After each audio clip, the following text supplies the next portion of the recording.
¿Qué tal? Muy buenas tardes, bienvenidos, gracias por acompañarnos una vez más en este taller. Emociones negativas. Bueno, tan solo la introducción pudiera causar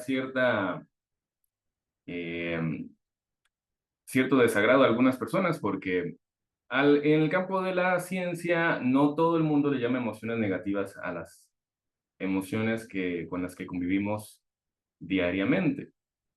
La ciencia en algunas ocasiones dice que no tenemos emociones negativas, sino desagradables. Hay otros que no, que dicen que sí son negativas. Bueno, hoy vamos a estar hablando un poquito de eso. ¿Es negativo o no es negativo? ¿Es desagradable o no? ¿Cómo podemos manejar, lidiar con ellas? Para empezar, tendríamos que entender que, aunque es cierto que hay algunas emociones que algunas fuentes pueden identificar como negativas, como el miedo, la tristeza, la ira y el asco, me parece a mí que sería más apropiado decir que son reacciones emocionales desagradables. No podríamos decir que una emoción sea necesariamente negativa porque todas las emociones están en nuestro cuerpo de una manera adaptativa. Eso quiere decir que nos ayudan a sobrevivir. Es decir, la ira no fue grabada en nuestro instinto simplemente por casualidad, sino que realmente tiene una función que permite desenvolvernos en algunas situaciones. Incluso el estrés, como vamos a ver hoy, ¿verdad? Tiene funciones adaptativas y que puede ayudarnos a tener ciertas habilidades. Lo que pasa es que vivimos en un mundo donde estamos así bombardeados de mucha energía negativa y entonces empiezan a aparecer en nuestras vidas emociones que se mantienen en el tiempo. Entonces, realmente el problema no está en que aparezca una emoción o el problema no está en que nosotros podamos sentirnos enfadados o tristes por una u otra circunstancia, porque eso a todos los seres humanos nos pasa. Decir que no nos enojamos o decir que no podemos estar tristes sería como dejar a un lado nuestra humanidad, ¿no? Todos los seres humanos pasamos por momentos buenos y malos y durante el día experimentamos situaciones que pueden ser agradables o desagradables. El problema está en que algunas personas se quedan a vivir en la emoción. Entonces, no es lo mismo decir estoy enojado a llevo 20 años enojado. Y de todo esto es lo que vamos a estar desarrollando, no solo hoy, sino en el transcurso de la semana. Así que de antemano, gracias por acompañarnos. Ahorita contamos con ¿qué? Con unas 34 camaritas. Y esto va a quedar disponible para beneficio de ustedes. Entonces, podríamos hablar de algunos efectos en el cuerpo cuando la emoción ya permanece durante mucho tiempo y no logramos gestionarla, no logramos canalizarla, toda esa energía va quedando en nosotros, a lo mejor hasta estamos reprimiendo algunas de esas emociones, y entonces está comprobado científicamente que aparecen algunos efectos en el cuerpo, como debilitamiento de las defensas, así que por ejemplo, enfermedades como la fibromialgia, como la diabetes, como el cáncer, tienen por lo general un profundo factor emocional. Y muchas otras, ¿verdad? Todas las enfermedades, podríamos decir, pudieran tener una raíz emocional, pero en especial ese tipo de enfermedades es muy típico que haya algún problema de emoción de fondo, ¿verdad? Entonces, nuestra defensa, nuestro sistema inmunológico baja ante emociones que no logramos gestionar oportunamente. Los dolores de cabeza, los trastornos digestivos, los trastornos del sueño, en algunas ocasiones las migrañas, también tienen un factor emocional profundo. Y en la medicina china hay una conexión órgano-emoción que yo lo trabajo en mis cursos, en mis talleres, donde explicamos que por cada emoción hay un órgano de impacto. Entonces, agradecemos a la medicina china que lo maneja así y aquí en Occidente ya lo estamos incorporando en muchos terapeutas. Y entonces, cuando una persona tiene una tristeza prolongada, una melancolía, eso puede afectar su pulmón, la ira, el enojo afecta el hígado, la frustración o la falta de dulce en la vida, falta de amor, la amargura, afecta al páncreas, y así sucesivamente. Hay una emoción afectando a cada órgano. Entonces, si una emoción no la logramos gestionar oportunamente durante mucho tiempo, pues va a terminar gritando uno de nuestros órganos, ¿verdad?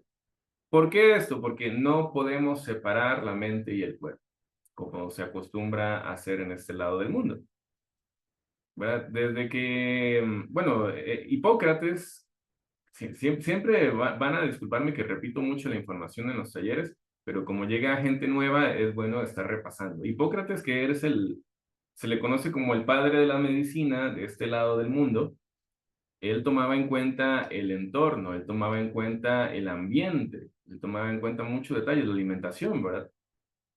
Y Hipócrates no manejaba mente y cuerpo por separado. Aunque se le conoce como el padre de la medicina de este lado del mundo, él no separaba mente y cuerpo, sino fue que hasta que llegó René Descartes con el dualismo cartesiano, que se empezó a hacer esa separación, mente y cuerpo. Entonces, quedaba el cuerpo para los doctores y, como le podrían decir en aquel tiempo, el alma para los curas, ¿verdad? Entonces, así se llegaba a manejar en aquel tiempo y hasta la fecha, así se maneja. Por lo tanto, muchas de las consultas que las personas tienen con diferentes tipos de profesionales pueden ser consultas de muy poca duración, porque a veces no es ni culpa de ellos. Un profesional en un instituto médico puede llegar a tener 18 consultas en un solo día o hasta más. Entonces, ya, si tomamos el horario de ellos y los dividimos en cada una de las consultas que atienden, pues imagínense, van quedando como de a 20 minutos, de a 15 minutos, de 10 minutos. Entonces, ya en el saludo, ya usted se gastó como el 30% de su consulta en algunas ocasiones, ¿verdad? Nada más diciéndole, hola doctor, ¿cómo está? Me siento mal. Como el 30-40% de su consulta tal vez ya ahí se le fue en algunas ocasiones, ¿verdad? Entonces, lamentablemente, todo eso es lo que nos está llevando el mundo actual, a consultas muy breves, donde realmente no se puede lograr un trabajo en lo que tiene que ver con la personalidad. Como cada persona es diferente y como la crianza de cada persona es diferente y los antecedentes y la genética, entonces cada persona, de acuerdo a su forma de ser, reacciona de manera diferente al entorno, a los estímulos. Y hay personas que pueden reaccionar con incomodidad ante algunas situaciones y otros no. Una persona podrá decir, no, yo por ejemplo, para dormir, yo no tengo ningún problema para dormir, puedo dormir con la ventana abierta, si hay ruido no importa, si el vecino tiene el radio hasta el tope no pasa nada, y si hay mosquitos, igual yo sigo durmiendo. Y otros con el más mínimo, la más mínima interrupción puede despertarse. ¿Por qué? Porque ahí tiene que ver la personalidad, somos diferentes. Y tomando en cuenta ello, entonces, cuando una persona llega a una consulta, hay que trabajar la personalidad, hay que conocer sus orígenes, hay que saber a qué se dedica. En algunas ocasiones conocer detalles de sus padres, de sus abuelos. Y hacer ese trabajo sobre la personalidad va a permitir al profesional entender por qué la gastritis, por qué la migraña, por qué el dolor articular y así sucesivamente. Queremos manejar las emociones negativas. Bueno, como les decía, es normal experimentar nuestras emociones. ¿Saben ustedes cuál es la diferencia entre emoción y sentimiento? Por cierto, en algunos cursos lo he explicado, no es lo mismo. Emoción y sentimiento. La emoción es de corta duración y es completamente instintiva. Corta duración e instintiva. No es que yo decida tener la emoción. Y el sentimiento es donde ya empieza a trabajar mi personalidad, a gestionarla. El sentimiento es mi interpretación de la emoción. Así que Si usted lleva 20 años enojado con su suegra, bueno, ya eso ya no sería tanto la emoción, sino el sentimiento, ¿verdad? La interpretación que usted le ha dado a su suegra durante, es un ejemplo, ¿verdad? Nada más. Durante 20 años, para que de esa manera entonces usted tal vez esté padeciendo gastritis y demás, al no aceptar alguna condición que esté teniendo hoy en la vida. Es solamente un ejemplo, ¿verdad? No es que tenga nada contra la suegra. Pero bueno, lo que quiero decirles es que hay situaciones que se mantienen por muchos años. Y eso quiere decir que mi mente le está dando vuelta a lo que experimenté, a lo que estoy viviendo. Ahí está entrando mi manera como yo reacciono al entorno, ¿verdad? Eso es el sentimiento, la interpretación que yo le doy a la emoción, a lo que estoy viviendo, ¿verdad? Si yo me quedo en una emoción por mucho tiempo, llámese tristeza, que una tristeza prolongada pues ya sería una depresión, ¿verdad? Entonces, ya cuando me quedo a vivir ahí, entonces eso me va a generar inflamación y enfermedad. Es esa emoción prolongada, que puede ser de muchas semanas, meses o años, donde entonces va a hacer que en mi cuerpo aparezca la inflamación y la enfermedad por no saberla gestionar. A veces en algunas familias incluso se les enseña a los hijos a reprimir la emoción, ¿verdad? Entonces, los hombres no lloran y las mujeres no deben expresarse, deben ser sumisas, calladitas, ¿verdad? Según algunas culturas y familias. Entonces, nos estamos encontrando con culturas que también favorecen que se reprima la emoción. Y esa represión de la emoción hace que en algunas ocasiones el hombre sienta tristeza, pero que lo gestione como ira, como enojo, porque así es la cultura, el hombre no puede estar triste, ¿verdad? Según algunas culturas, y la mujer puede experimentar enojo, pero como es prohibido en algunas culturas que la mujer se enoje, lo va a estar gestionando como tristeza. ¿Notan? Entonces, hay como una emoción primaria y una emoción secundaria que tiene que ver con la parte cognitiva, la interpretación que yo le doy, mi entorno, mis antecedentes. Y obviamente esto, si no lo gestiono bien, me voy a enfermar.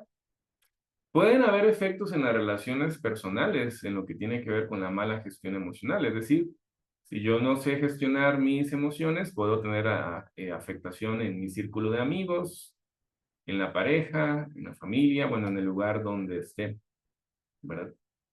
Entonces, de ahí que sea tan importante aprender a gestionar.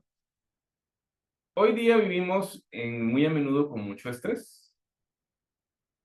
Y no más, cuando nosotros hablamos de estrés, en algunas ocasiones se enciende como un foco rojo, ¿verdad? En la mente de las personas como si fuera algo malo. Pero lamentablemente les tendré que decir que el estrés no es malo, también es adaptativo. Es decir, hay un estrés que es sano que puede llevar a cierto tipo de habilidades. El estrés va a hacer que suban algunas hormonas y esas hormonas van a aumentar mi ritmo cardíaco, respiratorio, van a llevar fuerza a los músculos y van a permitirme atender probablemente algunas actividades con mayor rapidez. Todos deberíamos tener una curva de estrés donde luego nos normalizamos, ¿verdad?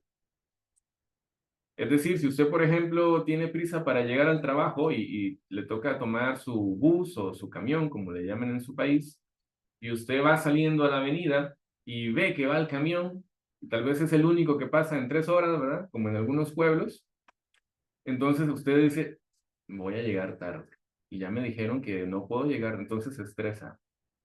Y a menudo entonces va corriendo ahí detrás del camión con el cortisol por las nubes, ¿verdad?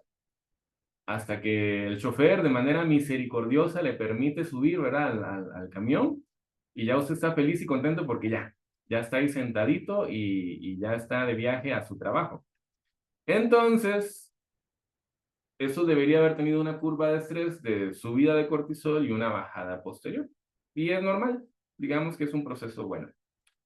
Cuando el estrés se debe a que yo tengo un ritmo de oficina tremendo y atiendo a muchas personas por día y mi carga laboral es muy grande, a veces lo que ocurre es que el estrés no regresa a ese periodo de recuperación.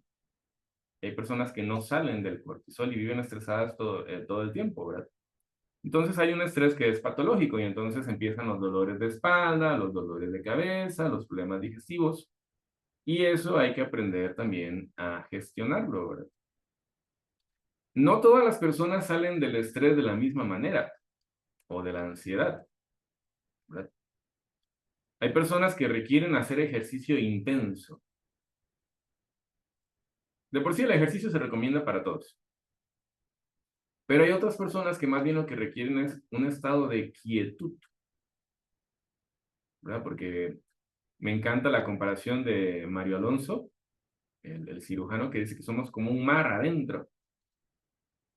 Y es que claro que somos un mar, es la circulación, las hormonas, una cosa, la otra, ¿verdad? Todo es como un mar, así revoltoso, así adentro de nuestro cuerpo. Entonces, cuando nosotros estamos así como un mar impetuoso, como una licuadora de emociones, a veces lo único que necesitamos es regresar a la quietud. En lugar de estar haciendo y haciendo, no, no, es dejar de hacer, dejar de pensar, dejar de tener esa necesidad de estar haciendo cosas, ¿verdad? Y es ahí donde entran los procesos de meditación. Cuando yo estoy tranquilo en un lugar donde me siento cómodo y enfoco mi mente en algo que me reporta satisfacción.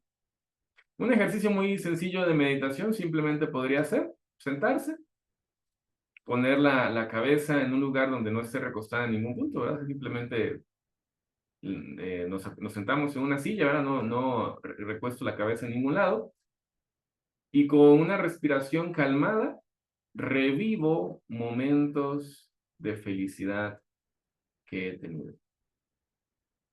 Entonces, en el momento que yo los revivo, en el momento que yo los traigo, vuelvo a, bueno, como dice la palabra revivir, ¿verdad? Vuelvo a vivir ese tipo de situaciones y eso va a ser muy positivo para mis hormonas, va a ser muy positivo para mis procesos biológicos, el llevar mi mente a un momento adecuado de mi vida, ¿verdad? Es un ejercicio muy sencillo de meditación que puede tomar poco tiempo y todas las personas lo pueden hacer, ¿verdad? No es necesario irse al Himalaya, ¿verdad? A meditar, si realmente se puede meditar de una manera muy sencilla, ¿verdad? En el momento que nuestra mente ya deja de estar en cientos de cosas y se enfoca en momento presente, mejora muchos procesos biológicos. Hay personas que eso es lo que necesitan, dejar de hacer y de pensar tanto, ¿verdad? Hay otros que no, hay otros que la vida les demanda más acción, más actividad, y entonces están con un proceso de ansiedad, pero esa ansiedad tal vez lo que les está diciendo es, ponte las pilas, hay que atender cosas, tienes situaciones en tu vida que no están atendidas. Entonces es ahí donde ya no tenemos que pelearnos, ¿verdad? Con la emoción. Más bien hay que sentarse con ella y tomarse un cafecito con la emoción y decirle, ¿qué es lo que me quieres decir? ¿Verdad? Conectar con la emoción. Y eso también pudiera estar pasando en algunas áreas de nuestra vida. Estoy desatendiendo algunos puntos, ya no atiendo mi alimentación, mi sueño, mi salud, muchas áreas, y entonces aparece alguna emoción desagradable y a veces pareciera como que entro con un ring, a un ring, ¿verdad? Con la emoción, como si fuera un boxeo, pero no hay necesidad de entrar en un boxeo con la emoción, simplemente es escucharla, a ver qué es lo que me quiere decir. Me mantengo en paz con la emoción, atiendo lo que hace falta en mi vida atender, y la emoción se va feliz porque dice, ya, por fin me escuchó, ¿verdad? Es como cuando una persona manejando en un vehículo y se le pega un vehículo a la par. Y tal vez es un país con mucha delincuencia, ¿verdad? Entonces le metes al acelerador. Dice, no, no, no, ya ahora sí, ya me van a bajar del vehículo, ¿verdad? Y también se te mete el carro a la par. Y dices tú, ya ahora sí, hasta aquí llegué. Y la persona, tal vez la que iba a la par, nada más le estaba gritando, oye, que tienes ponchada la llanta, ¿verdad? Tal vez eso era todo. Y así es como andamos nosotros con las emociones. A veces le estamos huyendo a la emoción, viéndola como algo destructivo, en lugar de simplemente estar en paz con ella y escucharla, ¿verdad? Y atender lo que haya que atender en la vida. Una vez que nosotros nos hacemos responsables, que de eso vamos a estar hablando hoy, hacernos responsables, las cosas pueden fluir mucho mejor. Bueno, entonces hablando del estrés, que estábamos hablando del estrés, el estrés significa presión, el estrés tiene que ver con tensión. A menudo es una respuesta que indica que algo ha pasado y que requiere atención. Algún cambio está ocurriendo, ¿verdad? Eso es lo que te está diciendo el estrés. Algo hay que atender, ¿verdad? Te estás afrontando a un nuevo reto, una nueva situación. Bueno, ahora hay que atenderlo. Es lo que le está diciendo el estrés. ¿Cómo podemos ir reemplazando? Porque vamos a ver si toda la semana logramos presentarles información relacionada, ¿verdad? Ya sea grabada o en vivo. Esperamos que sí. Esperamos estar a un video por día esta semana hablando de emociones negativas. Pero bueno, ¿cómo podemos ir reemplazando lo que la gente le llama emociones negativas por positivas?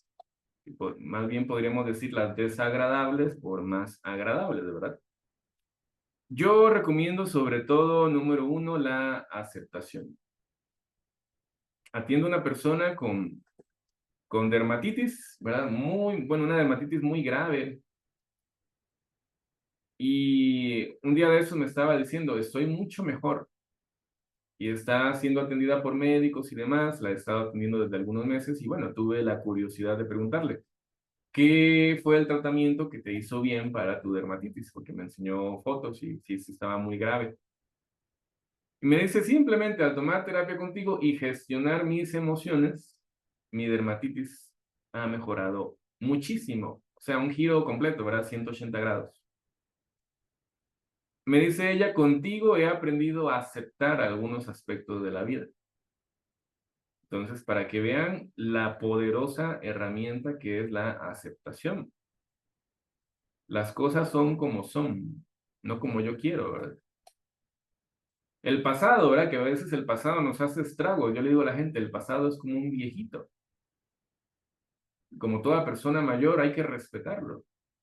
Y si lo viene a visitar, bueno, el pasado es lo que es y ya. ¿Qué bueno o malo? Bueno, es que ya cuando entramos en bueno o malo, ya me estoy subiendo al trono del juicio, ¿verdad? Ya estoy haciendo el veredicto, la sentencia y todo lo demás, ¿verdad?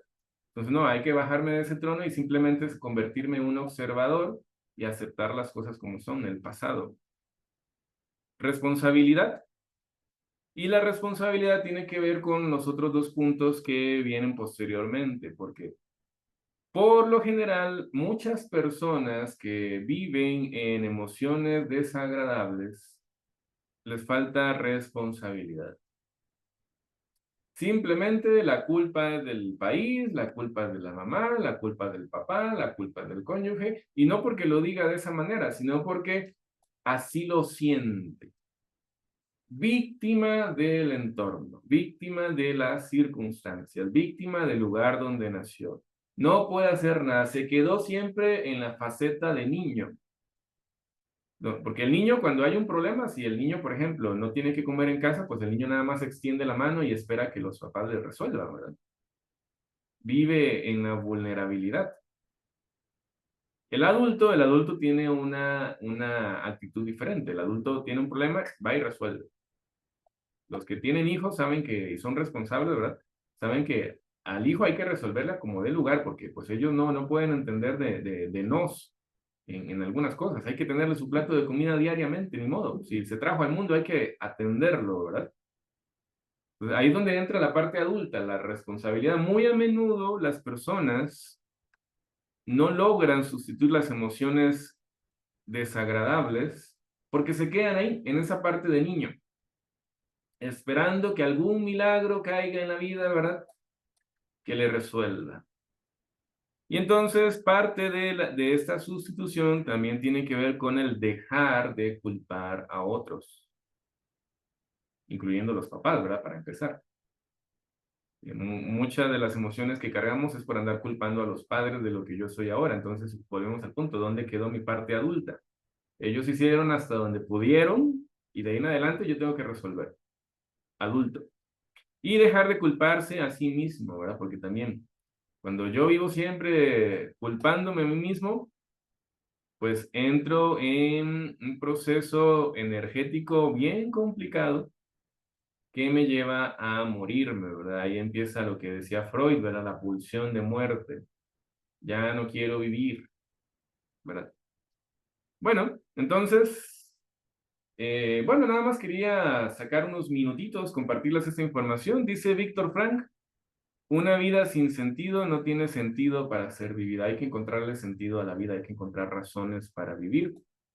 Hay que encontrar razones para sentirnos vivos. Si alguien quiere comentar algo que todavía quede en la grabación, puede levantar su manita con todo gusto. Si tiene alguna pregunta, estoy a sus órdenes. Si no, después de la grabación también me quedo unos minutitos con ustedes. Así que soy todo oídos. A los ya casi 50 participantes, gracias por acompañarnos.